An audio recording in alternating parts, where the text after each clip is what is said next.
O cenário é mais do que interessante.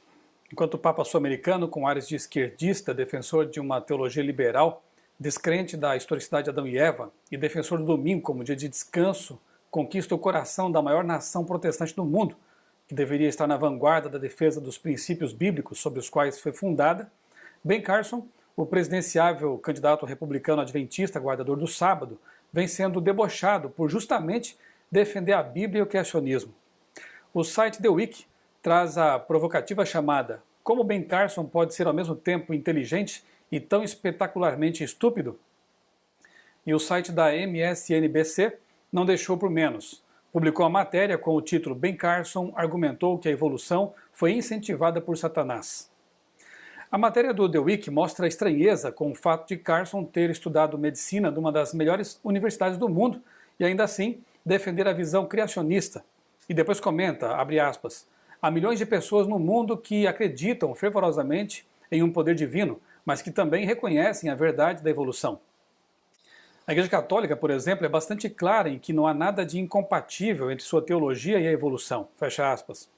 Depois dizem que o estranho sobre Carson é o fato de ele ter sido treinado em ciência, mas suas crenças religiosas terem o tornado incapaz de olhar objetivamente para qualquer área científica. O texto da MSNBC chega a chamar as crenças de Carson de bizarras e afirma que ele está denegrindo a ciência e os cientistas. No dia 20, foi a revista Newsweek que destacou a fé do neurocirurgião. A reportagem dedica bom espaço à história do adventismo, explica um pouco das doutrinas da igreja e depois pergunta, isso importa? É o adventismo de Ben Carson se tornando evidente e incomodando. Enquanto Carson é debochado, o Papa Francisco é aclamado. Na capa que vai estampar a revista Time do dia 28 de setembro, o título diz "O Novo Império Romano" e o subtítulo completa "O Alcance Global do Papa Francisco." Ontem o chefe da Igreja Católica discursou na Casa Branca e disse, abre aspas, "A mudança climática é um problema que não podemos deixar para as gerações futuras. Estamos em um momento crítico. Estamos a tempo de fazer a mudança de que necessitamos, de criar um mundo sustentável." Fecha aspas. Francisco tem pressa. Antes da fala do Papa, o presidente Barack Obama chegou a compará-lo a Jesus Cristo, abre aspas. "Creio que a emoção que sua visita gera é não apenas por seu papel como Papa, mas por suas qualidades únicas como pessoa. Em sua humildade, sua aceitação da humildade, na amabilidade de suas palavras e na generosidade de seu espírito vemos um exemplo vivo dos ensinamentos de Jesus. Um líder cuja autoridade moral não apenas chega por meio de suas palavras, mas também por meio de seus atos." Fecha aspas. Dias antes de sua ida aos Estados Unidos, Francisco havia dito que a mudança climática é real e perigosa. É necessário um novo sistema de governo global para lidar com essa ameaça sem precedentes. Essa nova autoridade política seria responsável pela redução da poluição e o desenvolvimento de países e regiões pobres, fecha aspas. Hoje o Papa discursou no Congresso norte-americano, o primeiro pontífice católico a fazer isso.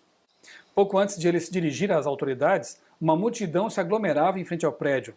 Uma jornalista da CNN chegou a dizer, "Nunca vi Washington assim." Diante dos congressistas, dos membros da Suprema Corte e outras autoridades, o Papa voltou a atacar o fundamentalismo. Ele disse, abre aspas, "Sabemos que nenhuma religião está imune a formas de delírio ou extremismo ideológico. Isso significa que devemos estar especialmente atentos a todo tipo de fundamentalismo, seja ele religioso ou de qualquer outro tipo. Há uma outra tentação contra a qual devemos especialmente nos proteger, o reducionismo simplista que vê apenas o bem ou o mal, ou, se preferirem, os justos e os pecadores." Fecha aspas. Tempos atrás, o Papa afirmou que fundamentalismo também é encarar o relato da criação de Gênesis de maneira literal. Isso também seria delírio ideológico? O Papa disse também no Congresso que é necessário sacrificar interesses particulares pelo bem comum, mas deixa de reconhecer que a Igreja Católica não abre mão de seus dogmas em favor de doutrinas bíblicas, como o sábado, por exemplo. No Congresso, Francisco não poderia deixar de falar do aquecimento global e disse que os Estados Unidos têm um papel fundamental na liderança de esforços para lidar com essa ameaça.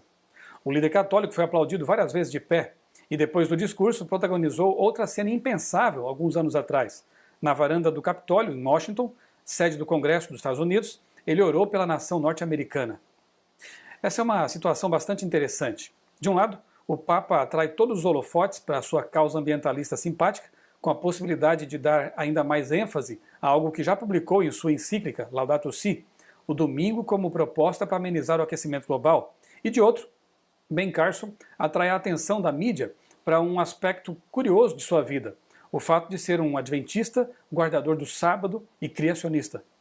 No capítulo 5 do livro Grande Conflito, escrito há mais de 100 anos por Ellen White, ela afirma que as igrejas protestantes estão envolvidas por grandes trevas. Do contrário, discerniriam os sinais dos tempos e perceberiam que a Igreja de Roma está ganhando terreno em todas as direções, exatamente como mostra a capa da revista Time.